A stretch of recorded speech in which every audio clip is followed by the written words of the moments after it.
go on a really bad Tinder date? It's more common to end up on a bad date than a good one. Welcome to Mismatched, a podcast where we explore the misadventures singles have on the popular dating app Tinder. So maybe that date you arranged with that guy who messaged you 2 days prior and was way too old for you doesn't seem that bad. You know, the guy you accidentally told your mother would be disappointed in you for dating? No? Just me? Our first story comes from Ian, who traveled an hour out of town to meet his date halfway. Trouble ensued when he locked his keys in his car. I won't spoil the details for you, but it started to hail and he had nowhere to go when he desperately had to pee. I matched with Michael and we only talked via Tinder, which should have been an immediate red flag. We didn't exchange numbers or anything, but after about 5 days of talking on Tinder, he wanted to meet me and I said okay. Because in his bio, he said that he liked to play Nintendo 64. He was from Bethlehem, PA, which is kind of like in the Jim Thorpe area, I guess. I don't know. But that's where I met him, in Jim Thorpe. And I was 18, and I drove myself. This is the first time I ever, went anywhere without, telling my dad where I was going. So I was, already kind of scared. On the way there, I actually pulled over into a rest stop and, cried a little bit because I was like, what if my dad knew what I was doing right now? He'd be so worried. But anyway, I got there. In Jim Thorpe, there's a prison that you can take a tour of. I didn't realize that you couldn't do that on Sundays, which is what day it was. I told him I'd meet him outside of the jail. I did. He was like, you're parked illegally. And I was like, oh, true. He was like, okay, so you gotta move your car. And I'm like, okay, yeah. Except for I locked my keys in my car.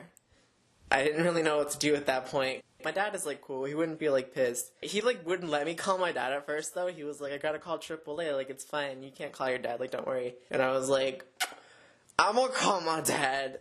And my dad came to drop off a key, but I live about an hour from where this was going on. I mean, it took a while for my dad to get there, and in the meantime, there was nothing for us to do because it was Sunday. I didn't want to get in his car, but it started to hail, so I had to, because it was, storming, so I got in, and I just, held the door, the thing on the door?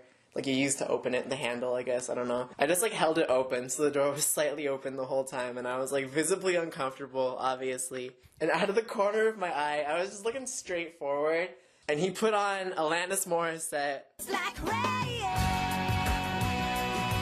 on your wedding day. And out of the corner of my eye, I see his hand. He wants to put his hand on my knee, and his hand is, shaking, and I see it, and I'm pretending I don't see it. Well, he's about to do it, and then he just snatches it right back. He doesn't go for it. So I really have to pee. And I'm sitting in this man's car, and there's a hailstorm, and I don't know what's going on or when my dad will be here with the spare key, but I have to piss. But it's Sunday, and it's 5, and we're on that main street in Jim Thorpe with all the little shops and whatnot, but they're all closed because it's Sunday. I feel like I made that extremely clear. I'm like, it's Sunday. He did offer me a cup to pee in before we ventured out into the storm. I respectfully declined the pee cup, which was used. It was used. It was a used pee cup. There was no pee in it currently, but that was its primary function, was to pee in. So finally, we go out in the rain and the hail to find a place to pee. And the Coal Museum is the only thing that was open in town. So, we go in and I pee, and I'm about to leave, and he's like, we can't just come in and pee. That would be rude. We have to go on the coal tour with this old lady who has not seen another human being in, probably a good 5 or 6 years. She puts us in this room with an organarium, which is a self-playing piano with trumpets and whatnot coming all off it. But it makes circus music and it's extremely loud. There's enough seats for 20 people, but we're the only 2 people that are there. And the organarium is on blast for a solid 5 to 6 minutes of just circus music. So after that's done, the old lady comes back in, and she's like, here's an informational video on the history of Jim Thorpe, and it explained how the town got its name because of an athlete or whatever. His name wasn't really Jim Thorpe. I think he was a Native American, and I guess that was not allowed, so they changed his name to something white. He was an Olympic athlete or something, I don't know. It was a big deal. So they named the town after him, obviously. After that, we took a walk through the little exhibit, I guess, with all the coal supplies. I think shortly after that, my dad didn't know where to meet us. I didn't know where I was, and I was panicking a little bit because this guy was obviously weird. As we were walking down the street, I happened to see my dad drive by. He handed me the key out the window, and I was like, all right, well, it's been fun. And he's like, I messaged you my number on Tinder, so you have it. And I'm like, okay, great. I'll text you when I get home. And I didn't. And that's the last I heard of Michael. Aubrey went on a date with a seemingly nice, attractive guy who had a few issues with his ex-girlfriend. My worst Tinder date started when I matched with a really beautiful man. I thought he was, super hot, so I was like, yes, I'm super down for this. And then we started talking, and he started telling me about his alcohol addiction and his bad relationships with his family and his, girlfriend and, his ex-girlfriend at the time. Yeah, so we were talking a little bit, and I was like, okay, maybe I shouldn't go on a date with this guy because he seems terrible. Low-key. But then I was like, no, some people have problems. So we, went out on a date, and he picked me up from work. And we ended up sitting in the parking lot in his car for an hour and a half, listening to synthesizer beats from the 80s that he said he really liked while he chain smoked. After sitting there for so long, he was like, oh, so do you want to go? And I was like, yeah, of course, because we've been sitting here so long. So we finally left after I insinuated that we should. And we went to the Crimson Lion Hookah Lounge, where we just ordered drinks. He started telling me really personal information about his life, about his ex-girlfriend, and why he moved here is because she had an abortion without telling him. And on the first date, this was super uncomfortable and awkward, and I kind of just wanted to leave. So we're ready to go finally, and he said he would pay because I didn't have money on me, and his card kept declining. At this point, I was super uncomfortable, and he said his aunt was sending him money via PayPal. It wouldn't go through, so I guess it kept going to his ex-girlfriend instead of him. He was super angry about this, but I felt uncomfortable, so I tried to make it less awkward by saying that it was a funny situation, and it just happens sometimes, to which he got really mad about. So he texted me and said that he never wanted to talk to me again. But then he texted me the next morning, and I never replied. So that was the end of my bad Tinder date. Some of the worst Tinder date stories are ones that have gone viral. Here are some online stories of terrible Tinder mishaps. Our first story comes from Meredith B., who said, the whole date he kept putting his hand over mine and cutting me off to say, you're so pretty. He asked me to stand and turn for him and told me not to talk politics. When I asked what his plans were for the rest of the week, he said he'd be introducing me to his family and maybe looking for a place to live together. I dodged the goodnight kiss and got very emotional texts from him for weeks after. Now I like the clingy type, but that's just a little too much. Our next story comes from Hannah B. My date explained that he had picked me up late by saying, the ex-wife took our kids home in our van, even though she knew I was using it tonight. Turns out they still lived and worked together. Then we went to a baseball game where he told me that he was about to go to trial for assaulting a police officer. The baseball game got rained out and we couldn't find where he parked their van. And when he dropped me off, he said, have a good night, buddy. You have a good life, buddy. See, this guy's great if you want to live with him, his ex-wife, in a van down by the river. This next one comes from McKinley May. I met a girl downtown at a bar before we were supposed to go to a show. She found a bachelorette party and joined in on the fun. I went to the bathroom, and when I returned 5 minutes later, she couldn't even stand up. She was so drunk, she skipped the show, and I ended up having to take her back to my place because I didn't know where she lived. She slept in my bed while I slept on the cold, wooden floor in the middle of winter. She texted me the next day and asked for a second date. I imagine getting drunk and passing out at a stranger's place isn't going to get you a second date. This next date from Deanna is a little long, but I'd say worth it. It all started when the guy I'm talking to invites me to his friend's barbecue. It's pretty far, in the next county over, but he's charming and funny and not too bad in the eyes, so I decided to make the trek. Let me know when you're about 10 minutes away, he says, which I do. He responds with, I'm still at the gym, so I'll be there in 20. That was my first red flag. He finally arrives, and we go to his apartment. There's laundry on the kitchen table, dirty dishes, and cat hair everywhere. He excuses himself to a shower, with the door open.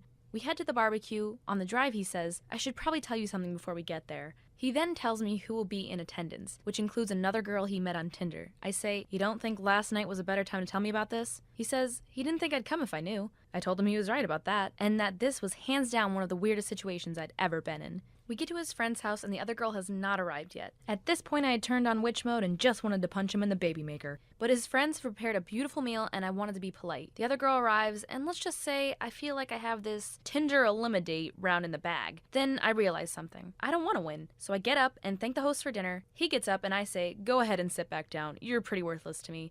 And I walk out and take an Uber back to my car. Can't say I blame her. That's one Tinder eliminate I would not want to win.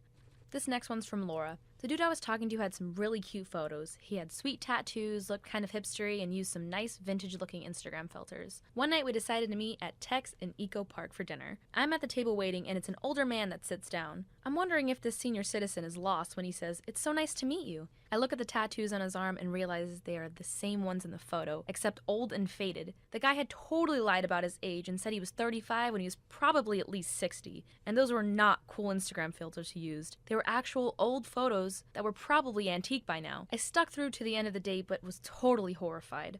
I think that's definitely one of our biggest fears, that someone is pretending to be who they're not on the internet, and this guy was definitely pretending to be something he wasn't. I mean, I guess he was still the same person, but if there's a 30-year difference between you and the photos you're posting, you're probably going to give someone the wrong impression. I reached out to people over social media who were eager to talk about their experiences dating strangers. The first message I received was from someone who wanted to remain anonymous. This person said, "He took me to a nice pizza place and barely spoke to me the whole time. I found out he was an elementary school Spanish teacher, and throughout the whole date he mumbled words in Spanish to me. It was incredibly awkward. I ghosted him almost immediately, and he would text me random sexual things and would have a full-on sex conversation with himself, with me politely declining and shutting him down in between texts. This ended with a block. I'd be pretty disturbed too if my date would only say words I couldn't comprehend." This is another story submitted on Facebook from Shelby. "A guy I clicked with took me to the movies. I enjoyed our time, but he was a little handsy. We ended up making out in my car before we went our ways, and the next thing I know, my phone's missing. He wouldn't say anything to me after that night." Don't forget, people, even though they're on Tinder and they seem nice, they can still be scam artists. To avoid terrible Tinder dates like all of these people who struggle with strangers, only settle for people with the best and most realistic pictures and bios. Or maybe you'll just want to avoid people with bios like these. Mary says, "I'm looking for a guy who is really trusting and healthy. He must have both kidneys, non-smoker, and not be a big drinker or take drugs that could damage the liver. Type O negative blood is a plus." For those of you that didn't catch that, Mary is trying to harvest your organs. She's going to snatch your liver. It's not worth it. Swipe left. You're going to wake up in a hotel in a tub of ice. Unless you're into that sort of thing, then give Mary a call. The one I probably relate to the most comes from Rachel, who says, "To be honest, I just want some free Chipotle out of this." Me too, Rachel. Me too. Our next bio comes from James, who says, "I like long walks on the beach with my girlfriend until the LSD wears off and I realize I'm just dragging a stolen mannequin around a Wendy's parking lot. LSD is one hell of a drug, James." Marco says, "Getting lost in the supermarket as a child was scarring. Mama would call out my name and everyone would call out, 'Polo,' drowning out my pleas for help." I'm not exactly sure what Marco's approach to dating is, but I feel bad because I'm definitely the person that was yelling back Polo. Next we have Vincent, who shares, "I'm looking for a girl who is super mean. She also has to be really clingy and jealous. I prefer women who talk about their ex a lot and a love for the bootyliciousness. In my free time, I like to take my shirt off and take selfies. I'm super in shape thanks to my strict diet of Mountain Dew and Twizzlers. We're a Twizzler family. Red vines have no place in my home. I work nights fighting crime. I'm not saying I'm Batman, but I am saying no one has ever seen the Riddler in Austin, Texas." Next we have Sydney, who says, "The only reason I want a boyfriend is so that when I'm singing Fergalicious, and it's at that part where it says, 'I'll be up in the gym just working on my fitness, he's my witness,' I can point to him and he'll do that up, because right now I have to do both parts myself and it's stressful because right after the up, I have to get right back into rapping, and that transition is harder than you think. I put your boy on rock, and he be lining down the block just to watch what I got." The messages people send you on Tinder are also telltale signs on whether your potential date should be kicked to the curb or not. One Tinder user said, "I want to make a lampshade out of your skin because you light up my life. Unless you're Buffalo Bill, I'd block this Hannibal Lecter impersonator." Another user sent, "On a scale of 1 to America, how free are you tonight?" And the person replied, "North Korea." I guess that's a no for a date, huh? This one's actually kind of sweet. He said, "I would put all of my coins in a payphone to talk to you." Maybe this person is one of the people on this list you can date, but who knows? He could be a psychopath trying to kill you. The perks of Tinder. This is another guy I'd actually probably respond to, who says, "Okay, so 2 thoughts just came to mind. 1, are you as beautiful as you look in your profile pic? 2, do you like Dino chicken nuggets?" Why, yes. Yes, I do. I also like mac and cheese. Pick me up at 8. Another Tinder user sent a message that read, "Does it ever bother you that lobsters are immortal?" The person replied, "Does it ever bother you that sloths fall out of trees because they mistake their own arms for branches?" I don't have anything funny to say, that's just plain sad. The first message this other person sent said, "I hope you're cool with telling people we met volunteering at an old folks' home. Beats telling them you met on Tinder, but you couldn't go with grocery store or something?" And my personal favorite, "Congratulations on being gorgeous. 4 for you, Glen Coco." Anybody with a Mean Girls reference gets a reply. Thank you for joining me, Lauren Gallagher, on Mismatched. Be sure to tune in again if you want to hear about more pitfalls of dating on Tinder.